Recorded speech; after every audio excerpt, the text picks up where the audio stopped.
আমি মোহাম্মদ আরব আলী, মুক্তাগাছা উপজেলা পরিষদের ভারপ্রাপ্ত চেয়ারম্যানের দায়িত্বে আছি। 2024 সালে 21শে মে মুক্তাগাছা উপজেলা পরিষদের নির্বাচন হতে যাচ্ছে। সেই নির্বাচনে আমি উপজেলা পরিষদের চেয়ারম্যান প্রার্থী প্রার্থী হিসাবে আমি মুক্তাগাছার জনগণের কাছে প্রত্যাশা করতেছি, দল মত নির্বিশেষে, জাতি ধর্ম নির্বিশেষে সবাই আমাকে ভোট দিয়ে নির্বাচিত করবেন। সেটি আমার মুক্তাগাছাবাসীর কাছে প্রত্যাশা, এবং আমি মুক্তাগাছাবাসীর কাছে সুযোগ চাই যেন আমাকে মুক্তাগাছাবাসী যেন আমাকে মুক্তাগাছাবাসীর সেবা করার সুযোগ করে দেন। এই নির্বাচনের মাধ্যমে যদি আমাকে ভোট দিয়ে নির্বাচিত করে, তাহলে আমি মুক্তাগাছাবাসীর পাশে থেকে মুক্তাগাছাবাসীর উন্নয়ন করতে পারবো।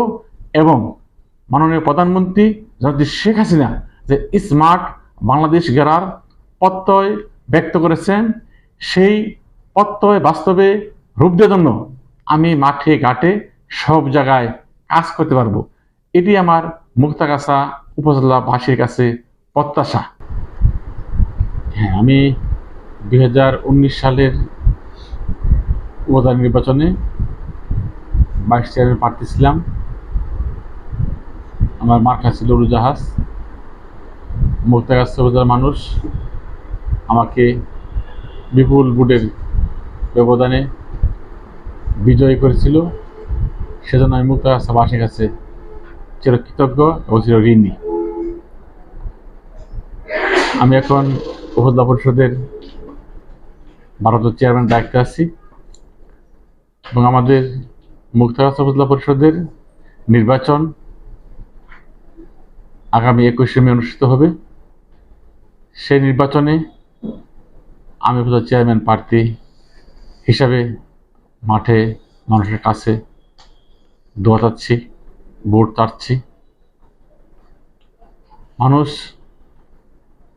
আমার কথায় সাড়া দিচ্ছে, মানুষ আমাকে ভোট দেবে, এবং আবার পুনরায় মুক্তাগাছা উপজেলার দায়িত্ব দেওয়ার জন্য মানুষ চেষ্টা করছে, কাজ করতেছে। সে প্রত্যাশা থেকে আমি আরো উৎসাহ পেয়ে মুক্তাগাছার প্রত্যন্ত অঞ্চল সহ প্রত্যেকটি ওয়ার্ডে ওয়ার্ডে মানুষের কাছে গিয়ে ভোট প্রার্থনা করছি। এবং আমি যদি নির্বাচিত হতে পারি, মানুষ যদি 21শে মে আমাকে ভোট দিয়ে নির্বাচিত করে, তাহলে আমি মুক্তাগাছাকে একটি স্মার্ট উপজেলা হিসেবে গড়ে তুলব। এটি আমার প্রত্যাশা। আপনি তো সাবেক যে প্রতিমন্ত্রী ছিলেন খালিদ বাবু, ওনার ঘনিষ্ঠ ছিলেন আপনারা। জি তো জি জি। কতটুকু কাজ করতে পারছেন মুক্তাগাছায় বলে আপনি মনে করেন, যে মানে কতটুকু সার্থকতা? আসলে আমরা কাজ করেছি, আমরা মনে করি আমাদের সাধ্যমতো কাজ আমরা করেছি। আর উন্নয়ন একটি প্রক্রিয়া, এটি কখনো শেষ হবে না, চলমান প্রক্রিয়া। আমরা আমাদের সাধ্যমতো কাজ করেছি, এখনো কাজের প্রক্রিয়া চলমান, কাজ চলমান। আপনারা দেখতে পারবেন যে আমরা আমাদের ময়মনসিংহ থেকে মধুর পর্যন্ত এই হাইওয়ে রাস্তাটি অনেক প্রশস্ত করেছি। সেই সাথে আমাদের শহরকে একেবারে যানজট মুক্ত করার জন্য আমরা 6 কিলোমিটার বাইপাসের ব্যবস্থা করেছি, সেই কাজও চলমান। সেই সাথে আমাদের মুক্তাগাছা একটি শহীদ মিনার হচ্ছে, জাতীয় শহীদ মিনার আদলে।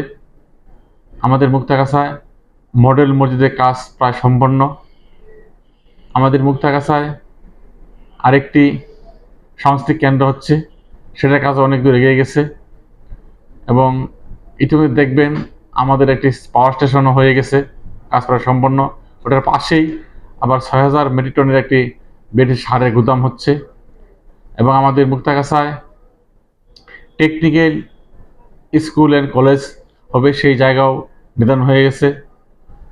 এবং আমাদের মুক্তাগাছায় প্রায় 81টি রাস্তার প্রকল্প অনুমোদন হয়েছে একনাকে, সেটা কাজে চলমান, এবং বিভিন্ন দপ্তরের মাধ্যমে আমরা চাচ্ছি বঙ্গবন্ধুর স্বপ্নের গোড়া বাংলা মানুষকে উপহারের জন্য আমরা কাজ করেছি, চেষ্টা করতেছি।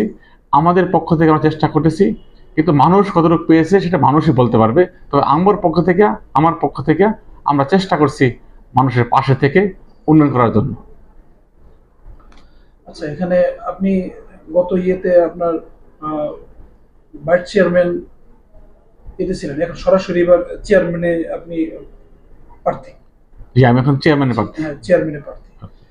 তো এখন মুক্তাগাছা যে কয়জন চেয়ারম্যান এবার প্রার্থী যারা আগ্রহী, এখন তাদের তুলনায় আপনার মানে মাঠ কেমন, মানে আপনি বুঝতেছেন কেমন, যত গত ভাইস চেয়ারম্যান এই ছিলেন আর কি, এটা যদি আমাদের একটু বলতেন।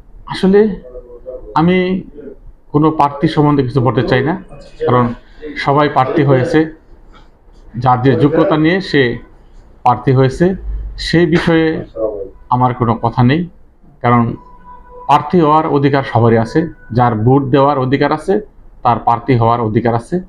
আমরা প্রার্থী হয়েছি, এটা বিচারের মালিক সাধারণ জনগণ। সাধারণ জনগণ যার পক্ষে রায় দিবে সেই মুক্তাগাছা উপজেলা পরিষদের চেয়ারম্যান হবে।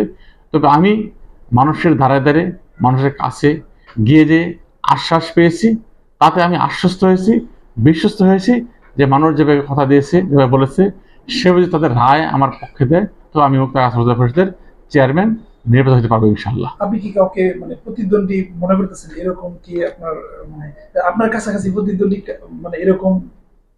আসলে ব্যাপার হলো, এটা তো জনগণ বলতে পারবে। আমরা যারা প্রার্থী, আমরা প্রার্থী হিসাবে সবাই কিন্তু মাঠে মাঠে ঘুরতেছি, মানুষের কাছে যেতেছি। এই বিচারের মালিক কিন্তু মানুষ।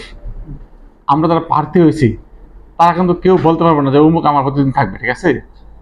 তবে মানুষ যাকে রায় দিবে সে ফার্স্ট হবে, নির্বাচিত হবে, আরেকজন সেকেন্ড হবে, থার্ড হবে। তবে আমি একটি জিনিস বুঝি, নির্বাচনী খেলায় উইনার হওয়া ছাড়া আর কোনো মূল্য নাই। নির্বাচনী খেলাটা এমন একটি খেলা, আপনার উইনার হইতে হবে। উইনার হইলে আপনার মূল্য আছে, যদি এক ভোট কম পাইও ফেল হন, দাম নাই। আচ্ছা, আপনার সাধারণ যে জনগণ আছে, আপনার সাধারণ জনগণের জন্য আগামী দিনগুলোতে আপনার কি মানে স্বপ্ন, তাদের আপনার কাছাকাছি কোনো ব্যক্তিগত পরিকল্পনা আছে নাকি তাদের জন্য, বা আপনার কোনো আসলে তাদেরকে নিয়ে আপনি মানে আর কি কি করার ইচ্ছা আপনার? আসলে আমার যদি আপনি করার, আল্লাহ পাক যদি আমাকে আবার জয়যুক্ত করে, মানুষ ভোট যদি বিজয়ী করে, তাহলে আমার কিছু প্ল্যান আছে। সেই প্ল্যানগুলোর মধ্যে হলো